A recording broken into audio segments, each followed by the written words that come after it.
இந்த வீடியோக்குள்ள போறதுக்கு முன்னாடி நம்ம சேனலை சப்ஸ்கிரைப் பண்ணாதவங்க சப்ஸ்கிரைப் பண்ணிடுங்க, பக்கத்துல இருக்க பெல் பட்டனையும் கிளிக் பண்ணிக்கோங்க.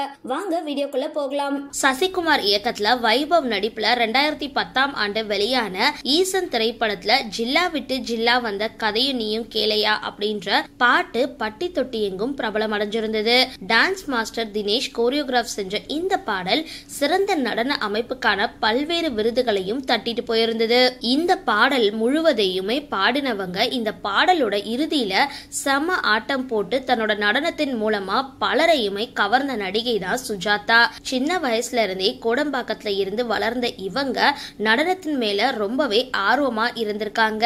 அதுக்கப்புறம் நடன பணியில சேர்ந்து பல்வேறு பரிசுகளையும் வாங்கியிருக்காங்க.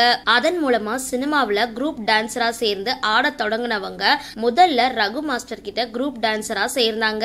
அதுக்கப்புறம் சுந்தரம் மாஸ்டர் கிட்ட சேர்ந்த இவங்க சூப்பர் ஸ்டார் நடிச்ச தளபதி திரைப்படத்துல ரக்கம்மா கையத்தட்டு, காட்டுக்குயிலு போன்ற பாடல்கள்ல குரூப் டான்ஸ் ஆடி இருக்காங்க.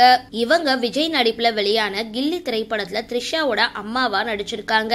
அதே சமயம் இயக்குனர் கதிர் இயக்குன காதல் தேசம் அப்படின்ற திரைப்படத்துல இடம்பெற்ற முஸ்தபா முஸ்தபா அப்படின்ற பாடல் மூலமா தான் மாஸ்டரா இவங்க அறிமுகமானாங்க. அதன் மூலமா இவங்களுக்கு நல்ல பெயர் கிடைக்க தொடங்கின நிலையில சுமார் 200க்கும் மேற்பட்ட படங்களுக்கு நடனம் அமைச்சிருக்காங்க. தற்பொழுது பல்வேறு படங்கள்ல நடன இயக்குனரா பணியாற்றிட்டு வர இவங்க விஜய் டிவில ஒளிபரப்பாகிட்டு வர சிறகடி காசை சீரியல்ல மீனாவுக்கு வில்லியா ஒரு கதாபாத்திரத்துல நடிச்சிட்டு வராங்க. இப்படியான நிலையில சுஜாதா சமீபத்துல கொடுத்திருக்க பேட்டியில ஈசன் திரைப்படத்துல நடிச்ச பொழுது அனுபவம் குறித்து பகிர்ந்திருக்காங்க. அதுல ஈசன் திரைப்படத்துல ஒரு பாடலுக்கு நடனம் ஆடணும் அப்படின்னு முதல்ல என்ன கூப்பிட்டாங்க. பாட்டுக்கு மட்டும் இருக்கணும், அவ்வளவு பெருசா ஆட வேண்டியது இருக்காது அப்படின்னு சொன்னாங்க. அப்போ எதுக்கு என்ன கூப்பிடுறீங்க அப்படின்னு கேட்டதும், இல்ல ஒரு முக்கியமான காட்சி இருக்கு, அதுல நீங்க அந்த பாடல்ல நடிச்சா நல்லா இருக்கும் அப்படின்னு சொல்லிதான் என்ன கூப்பிட்டு போனாங்க.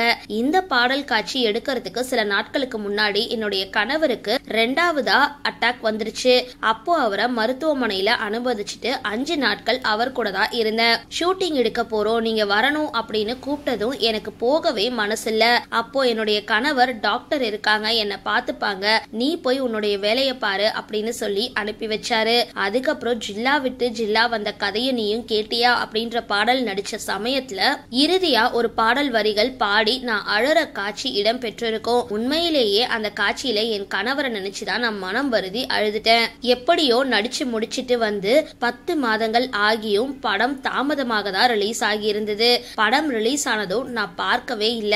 கோவிலுக்கு போன சமயத்துல அங்க இருந்த பூசாரி படத்தை பார்த்து நல்லா இருந்தது, பாட்டுல வேற லெவல்ல ஆடி இருக்கீங்க அப்படின்னு சொல்லி பாராட்டினாரு. அதுக்கப்புறம் வினு சக்கரவர்த்தி மற்றும் சமுத்திரகனி ஆகியோர் எனக்கு போன் செஞ்சு படம் ரொம்ப நல்லா இருக்கு, முதல்ல படத்தை பாருங்க அப்படின்னு சொல்லி பாராட்டினாங்க.